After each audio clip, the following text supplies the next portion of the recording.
Ladies and gentlemen, welcome to another edition of Let's Taste with the Intrepid Wino. My name is James Scaresbrook and I have been on a bit of a Riesling adventure of late. This is the second of two different producers of Riesling from what are considered to be two of the best regions for Riesling in Australia that I've got some samples from, and it's really exciting to see just how good Australian Riesling can be, particularly when it comes to the price. You might be able to hear in the background, there's a bit of rain today. It is a very miserable autumn day here in Melbourne, but I'm determined to have a look at these Rieslings, which were actually given to me by the winemaker Louisa Rose, who was here in Melbourne to release new vintage, particularly one of the wines here, which is the inaugural release. And we did actually record. Well, we didn't record. We sat down for a chat for my podcast, but I managed to have some technical issues in that I forgot to press the record button. So I do hope to be able to record an interview with Louisa Rose at some point. She's also the chief winemaker for Yalumba, which you may have seen a number of different editions of Let's Taste. And I have also spoken to a number of former employees of Yalumba. But well, interestingly, we're looking at Pewsey Vale, which is another historic producer, but was purchased by Robert Hill Smith some years ago. It was bought out. It was owned by the family, and he bought them out. I can't quite remember the exact details of that, but Pewsey Vale in the Eden Valley, which is technically a part of the Barossa, but it is a more elevated and cooler part of the Barossa than the Barossa Valley itself, and is therefore ideal for cooler climate varieties, particularly varieties like Riesling. So we're going to start off, all three of these are 2017 vintage. I'm going to do a subsequent video looking at the Contours, two different vintages of that. But for this edition, we're going to start off with the 2017 Pewsey Vale Eden Valley Riesling. Now, recommended retail price, I would say it's sort of between $18 and $20, but you possibly could find that on deals at your large-scale chain wine liquor retail outlet. Quite pretty on the nose, quite simple. Nice simple fruit, a little bit of floral there. Very inviting. The wine's certainly nice and cold. Yep, very, very textbook varietal. You don't get the kind of the slight oily kerosene character that I get in Clear Valley Riesling. It's more on a floral spectrum and more on a lime spectrum. Let's taste.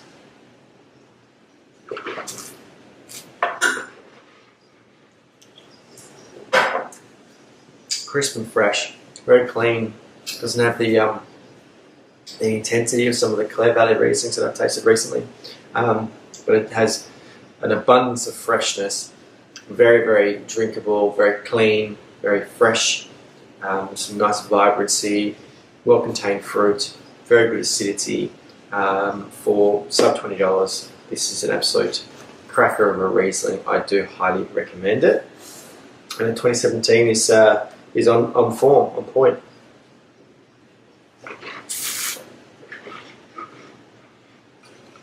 Lovely.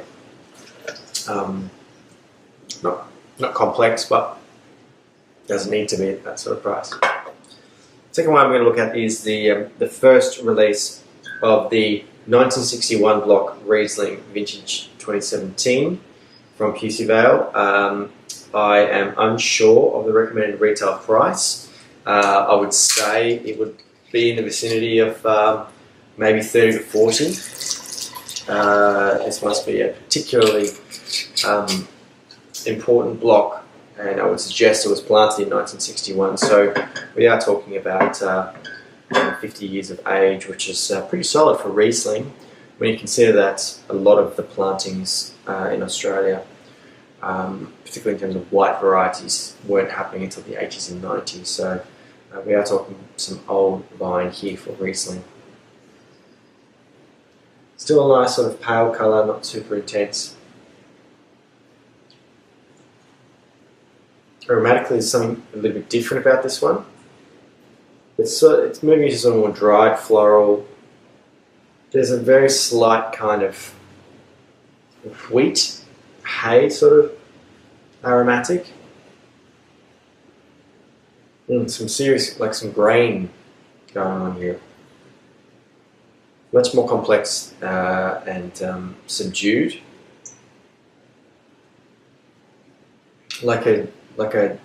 Almost a honey sort of aromatic as well. The honey blossom. Let's taste.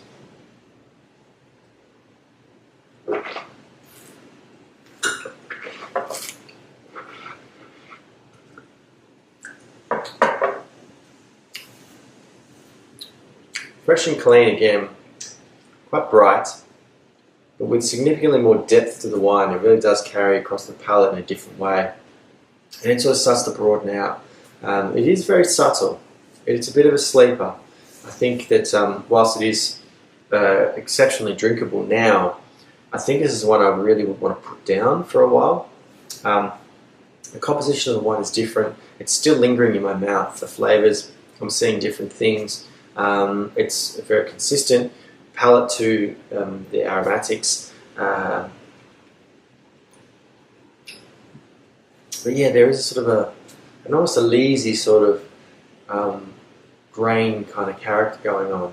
It's not like bready or biscuity. It is more sort of dried, like a buckwheat kind of character. Yeah.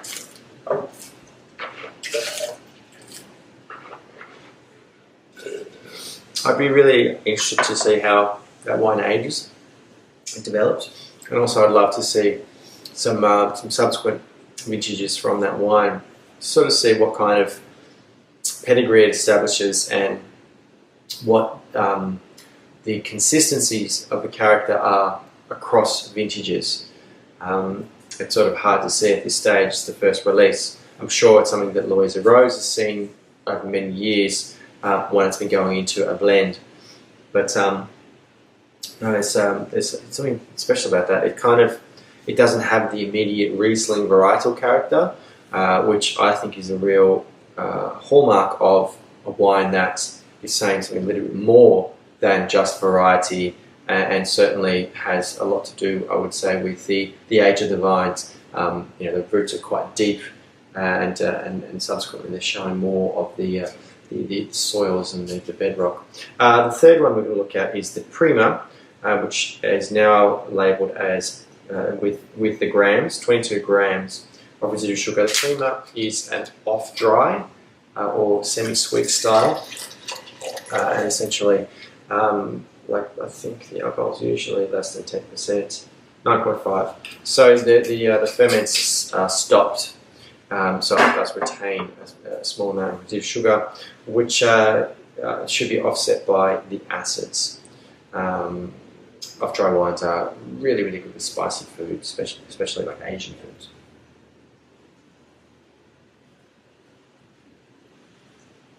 Slightly more riper, slightly more tropical fruits, guava, peach. There's almost a kind of a bubblegummy character to it.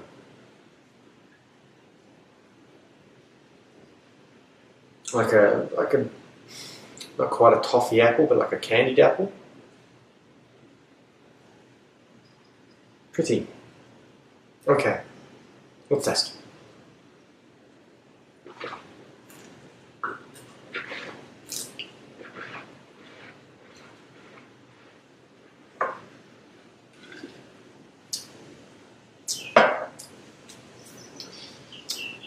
So the recommended retail for this price is in the vicinity of $24, $25, and again, I think this is a wine that massively over delivers. It's far more interesting than your basic dry Riesling, or your kind of your mediocre dry Riesling, because there's sort of more going on. You get that sort of sweetness and that kind of viscosity from the residual sugar. It's still got really, really good acidity. It's sort of dry enough that you can happily drink it on its own, but it will be really good with food. I mean, you could even have this kind of thing with fruit, like maybe even some sort of cantaloupe with prosciutto wrapped around it. Lovely. I love the Prima. I've long been a fan of the Prima Riesling. I really wish that we could have more off-dry Rieslings. Some other really good off-dry Rieslings that are made in Australia coming from producers like Grosset and Franklin Estate.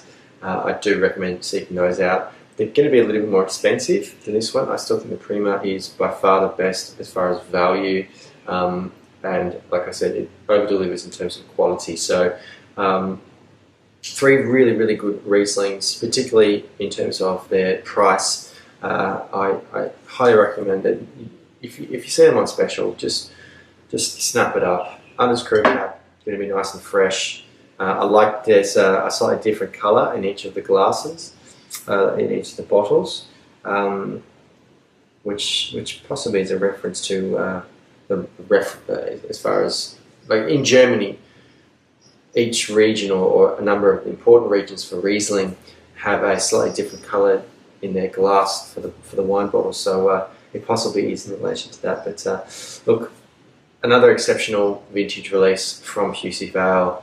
Like I said, great value if you like Riesling, or particularly if you're interested in trying some more.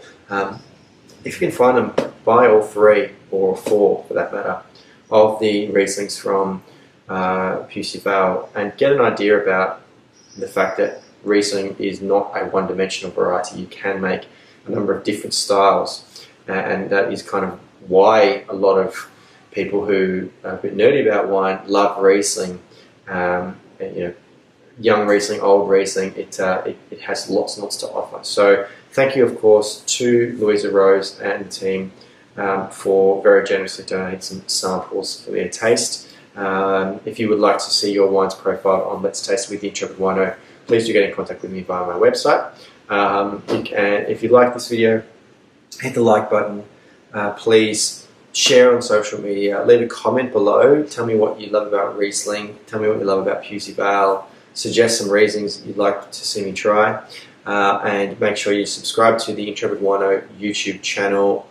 It is really, really flattering to see so many people engaging with my content, and it's a privilege to be able to share my thoughts. Follow me on social media at Intrepid Wino on Instagram, Facebook and Twitter, and as I said, come visit me at my website. It's intrepidwino.com. Lots of ways to get in contact with me, lots of other content as well as my YouTube videos, yeah, look guys, until next time, cheers.